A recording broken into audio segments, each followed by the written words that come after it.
Hello guys, welcome to Core Runner YouTube channel. In this video, we will see about today's daily challenge and the daily test solution. In today's daily challenge, given a question, the question to find the area of the circle. So for that, they given a two input. The first input is line one, consists of center point of the circle. The second line of the input contains point from the circumference. So calculate the area from these 2 points. We need to first calculate the distance between the 2 points, and then we substitute the distance in the circle's areas formula. So now let's see, write the code up. So here is the code for this solution. So in first line I declare four variables to store the points. In second line I get the values from the user. In this line I calculate the distance between 2 points using distance between 2 point formula. It is nothing but a square root of x2 minus x1 whole square plus y2 minus y1 whole square. Square of a number we use a power function, and to get the square root of the number I use the square function. So after calculating the distance between the 2 points, I substitute the value to the circle's areas formula. The circle areas formula is nothing but pi r square. So our 2 point distance is actually a radius of the given circle. So distance into distance is r square, give us a r square value, and for pi I use 22 divided by 7.0 give us the pi value. So after doing this calculating the area of the circle, in the question they said the decimal place is must up to 2 decimal place only. So I use the set precision function to truncate the rest of the decimal places. By using fixed only we get a normal number. If we do not use fixed, then it return exponential value. So this is all about the code. Now we give input, and if we check the code works fine. So first test case, they give 0, -5, 2 and 3 as a point. So 0, -5, 2 and 3. So if I press enter, it gives a result as 213.71. So it matches the test case result, and the second test case is 0, 0 and 11, 11.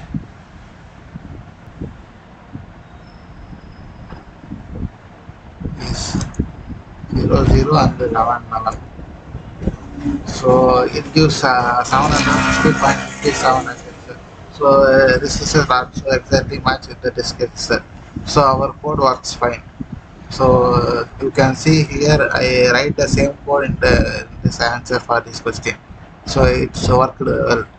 So that's all about today's daily challenge. Now we move ahead to daily test. In today's daily test, the given a question is actually its logic is simple, but giving an efficient solution is very tough.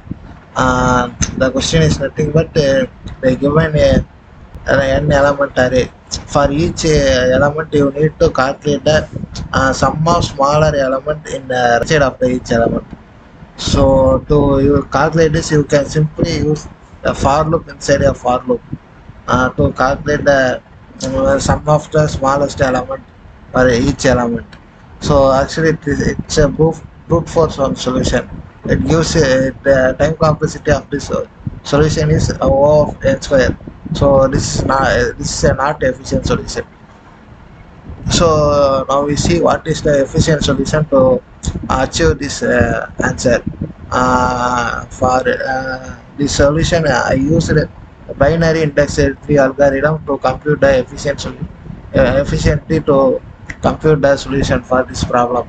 So before moving to this code, I recommend you to watch this YouTube video. So then only you can understand what actually binary indexed tree is. So this link is given in the description. I hope you watched the video. So now we move to the code. So in this set of lines, I get a input from the user.